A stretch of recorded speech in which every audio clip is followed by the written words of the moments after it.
Bismillahirrahmanirrahim. Assalamualaikum warahmatullahi wabarakatuh. Berita Al-Hijrah 26 Jamadil Awal 31 Disember bersama saya Nazirah Syariat dan berikut berita utama malam ini. Ibu dan anak maut kemalangan.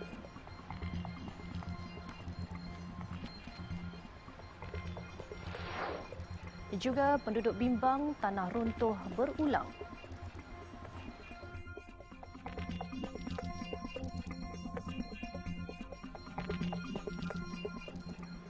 Seorang ibu dan anaknya maut manakala seorang penunggang motosikal parah dalam satu kemalangan yang membabitkan 5 kenderaan di kilometer 2.5 Lebuh Raya Duta Ulu Klang dari Taman Greenwood ke Sentul kira-kira jam 7 pagi tadi.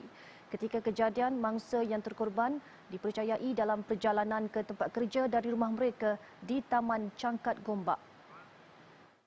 Menurut Ketua Jabatan Siasatan Penguatkuasaan Trafik Kuala Lumpur ACP Sarifuddin Muhammad Saleh, motosikal yang ditunggang dua beranak itu dipercayai merempuh bahagian kanan belakang sebuah kereta jenis Alza di lorong sama sebelum hilang kawalan ke lorong paling kanan dan melanggar sebuah lagi kereta jenis Persona yang sedang bergerak di lorong paling kanan dan sebuah motosikal.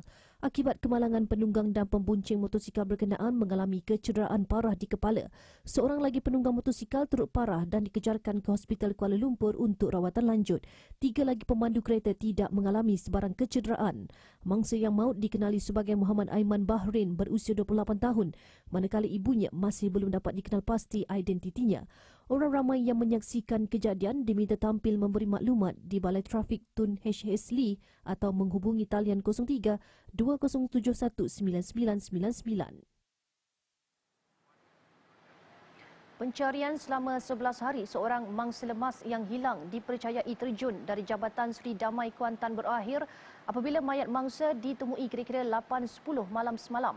Mayat Muhammad Firdaus Supiardi 28 tahun ditemui pasukan bomba tersangkut pada pokok di tepi tebing Sungai Belat kira-kira 3 km dari lokasi kejadian. Penolong Pengarah Operasi Jabatan Bomba dan Penyelamat Malaysia Pahang, Ismail Abdul Ghani berkata, jenazah mangsa diserahkan kepada polis dan dihantar ke Hospital Tengku Ampuan Afzan Kuantan untuk tindakan lanjut. Susulan penemuan itu, operasi mencari dan menyelamat selama 11 hari itu ditamatkan pada pukul 9 malam semalam. Dalam kejadian pada 18 Disember lalu, mangsa dikatakan menunggang motosikal ke Jambatan Seri Damai sebelum terjun pada jam 12.15 tengah hari dan dihanyutkan arus deras. Dan ini pula isu tanah runtuh di Taman Seri Gombak, Selangor. Penduduk yang terkesan akibat insiden itu menggesa pihak berkuasa untuk segera membina tembok penghadang bagi mencegah tanah runtuh daripada berulang. Jelas penduduk kebimbangan kemungkinan berulangnya tragedi itu menjejaskan kehidupan mereka. Abdul Rahman Kunyo yang meninjau keadaan di sana ada laporannya. Tinjauan saya mendapati penduduk setempat rungsing dengan keadaan yang dialami mereka sejak hari pertama kejadian tanah runtuh itu, iaitu pada 18 Disember lalu. Menurut penduduk kawasan yang berhampiran, situasi itu amat mengejutkan kerana ini merupakan kali pertama peristiwa berkenaan berlaku dan mengharapkan adanya solusi yang terbaik buat mereka. Itulah, bahaya pun ada juga kan. Kadang-kadang kita nampak benda remeh, tapi benda tu yang penting kan. Sebab sekarang musim hujan tak tentu, dengan banjir lagi dengan tanah runtuh lagi ni, buat kita rasa takut lah, risau jugalah kat situ. Minta tolong pantau lah benda ni jangan ambil ringan. Kalau dah jadi satu kali, benda mainkan nyawa. Kalau hilang, kita tak boleh cakap apa kan. Menurut seorang lagi penduduk, Muhammad Qayyim Nurin, beliau bimbang dengan tindakan awal pihak berkuasa yang hanya menutup kawasan tanah runtuh berkenaan dengan kanvas. Justru, beliau berharap ada tindakan susulan yang mampu menjamin keselamatan mereka. Sekarang ni, dia tutup pakai kanvas. So, what's next? Apa tindakan seterusnya dan bilakah tindakan tu akan dibuat?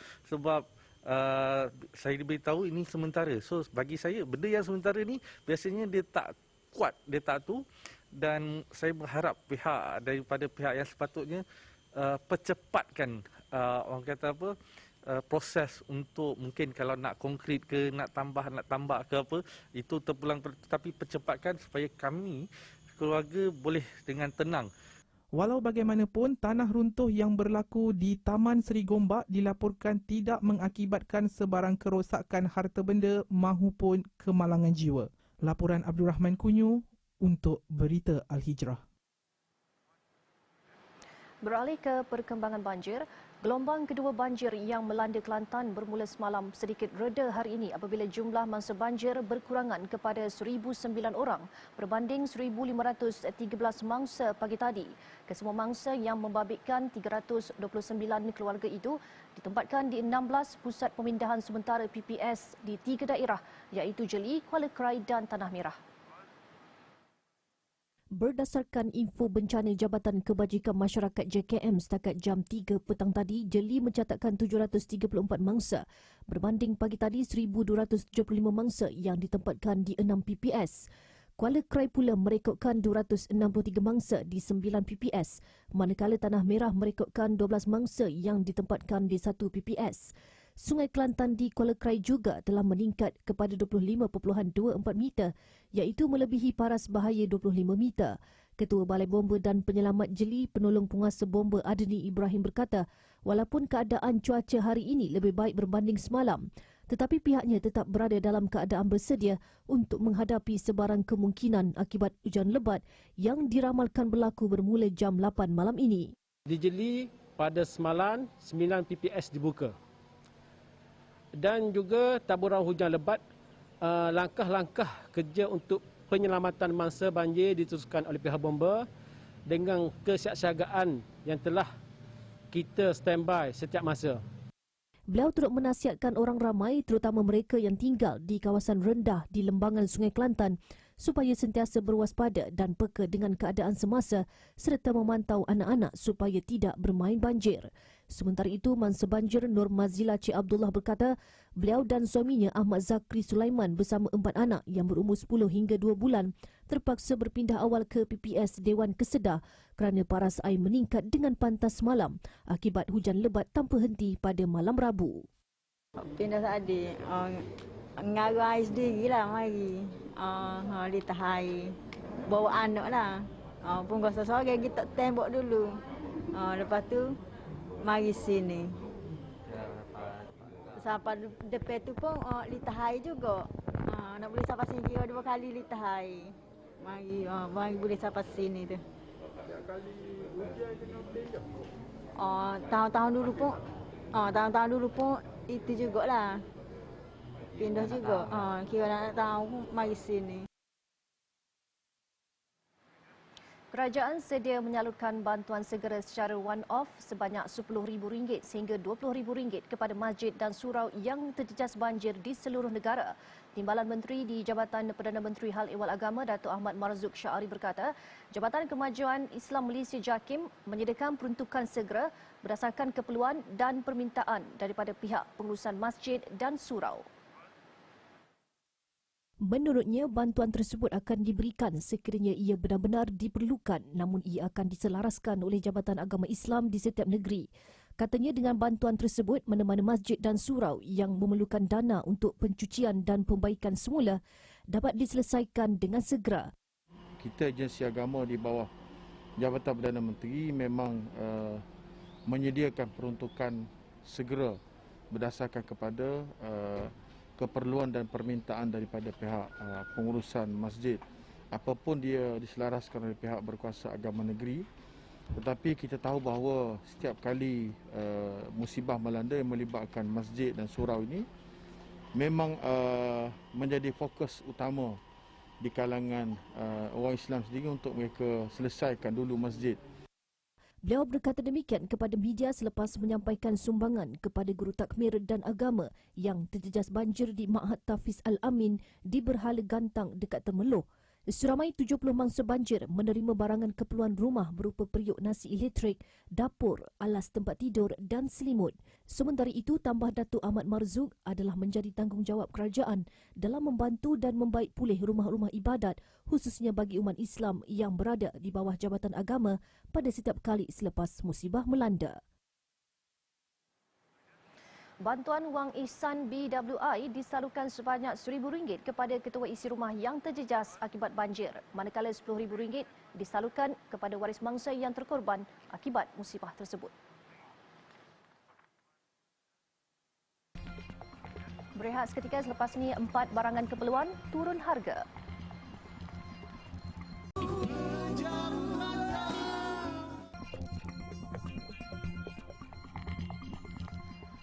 Alhamdulillah, bertemu kembali.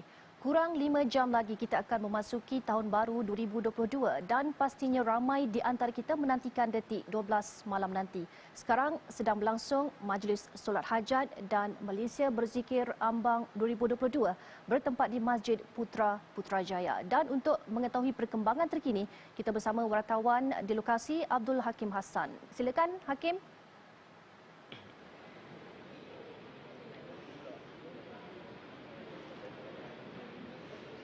Assalamualaikum warahmatullahi wabarakatuh. Sekarang saya berada di Masjid Putra Putrajaya bagi mengikuti Majlis Solat Hajat dan Malaysia Berzikir Ambang 2022. Dan untuk maklumat anda, turut hadir di majlis ini ialah Yang Amat Berhormat Perdana Menteri Datuk Seri Ismail Sabri Yaakob dan turut kelihatan Menteri di Jabatan Perdana Menteri Senator Idris Ahmad.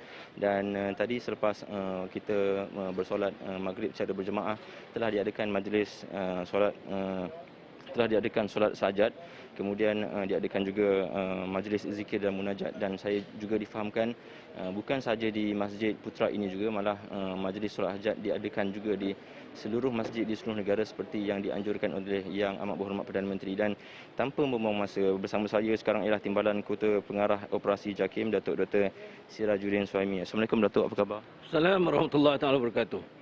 Baik Datuk, tanpa kita sedar sebenarnya dah 2 tahun kita menyambut tahun baru ni dengan norma baru, dan lebih-lebih lagi juga baru-baru ni beberapa negeri masih dilanda bencana banjir. Dan boleh ceritakan tentang program solat hajat pada malam ni? Ya, Alhamdulillah, bersyukur kepada Allah SWT pada malam ini, malam Ambang 2022, kita bersama di Majlis Malaysia Berzikir Ambang 2022.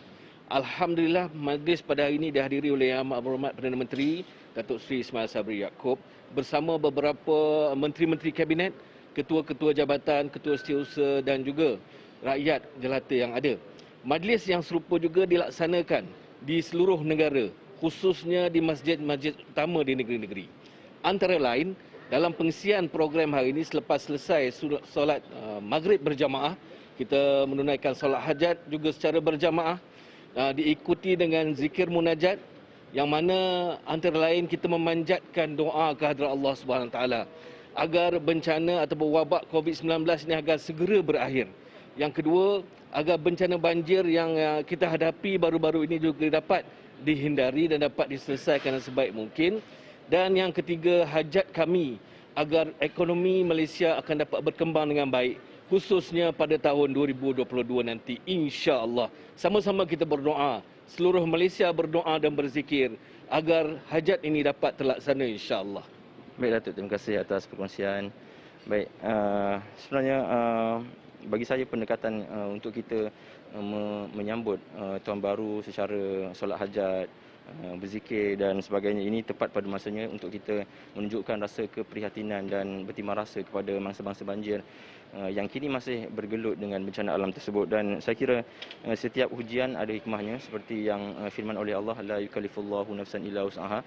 Maksudnya Allah tidak akan memberikan suatu ujian itu sekiranya kita tidak mampu menanggungnya. Dan bagi saya, dalam konteks negara pula, setiap rakyat, saya pasti kita semua mengharapkan sinar baru pada tahun 2022 nanti. Dan kita semua sama-sama berdoa agar Allah SWT mengangkat bala COVID-19 dan mengangkat sebarang bencana daripada negara Malaysia khususnya. Dan saya kira itu saja perkembangan terkini di Masjid Putra Putrajaya. Seterusnya kita teruskan bersama di studio, insyaAllah. Baik, terima kasih Hakim. Langsung dari Masjid Putra Putrajaya, kita ke laporan seterusnya. 4 barangan keperluan iaitu ayam, telur ayam, kacang panjang dan sawi akan mengalami penurunan harga di seluruh negara bermula esok hingga 4 Februari depan. Pengarah Penguatkuasa Kementerian Perdagangan Dalam Negeri dan Hal Ehwal Pengguna, Azman Adam berkata, 4 barangan itu adalah sebahagian daripada 12 jenis barangan yang termaktub di bawah skim harga maksimum keluarga Malaysia yang terlibat dalam pelarasan harga semula. Azman berkata pelarasan harga baru dibuat dengan mengambil kira situasi dan lokaliti setempat. Pihaknya berharap tiada isu kenaikan harga berlaku dalam tempoh kawalan tersebut. Yang mana kita telah mewartakan 12 jenis barang-barang terdiri daripada ayam, telur dan juga 6 jenis sayuran.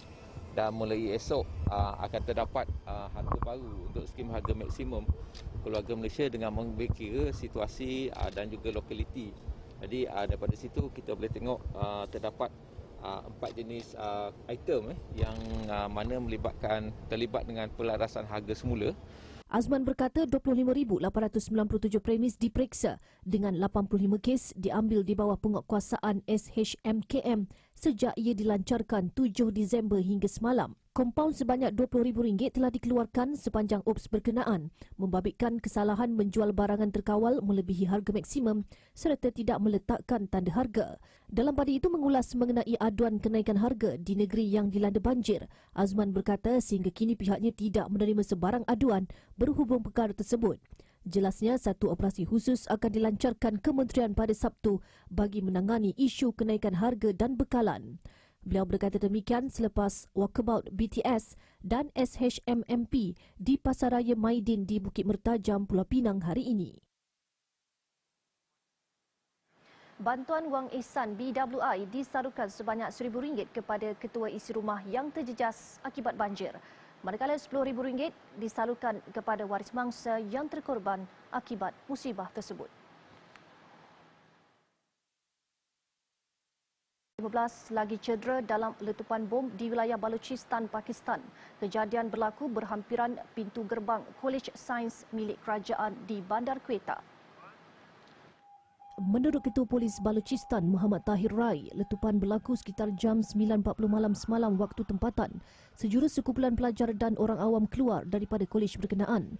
Setibanya di pintu utama kolej, bom yang dilapor ditanam di tiang berhampiran lokasi terbabit diletupkan. Dilaporkan ketua-ketua dan pekerja daripada Persatuan Parti Jamiat Ulema Islam telah mengadakan konvensyen di kolej berkenaan. Beberapa bangunan dan kenderaan berhampiran turut rosak akibat letupan kuat itu. Pasukan keselamatan bertindak mengepung kawasan tersebut dan cuba mengesan suspek bagaimanapun gagal. Sehingga kini masih belum ada pihak mengaku bertanggungjawab.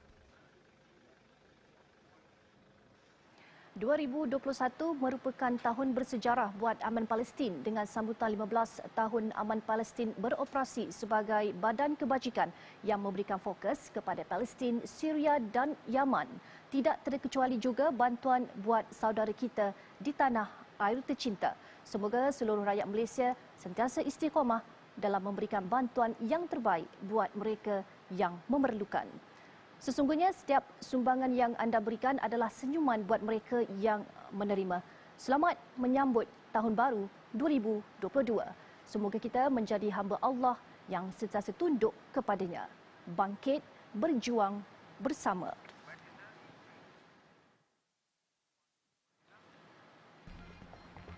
Selepas ini segmen BA Niaga.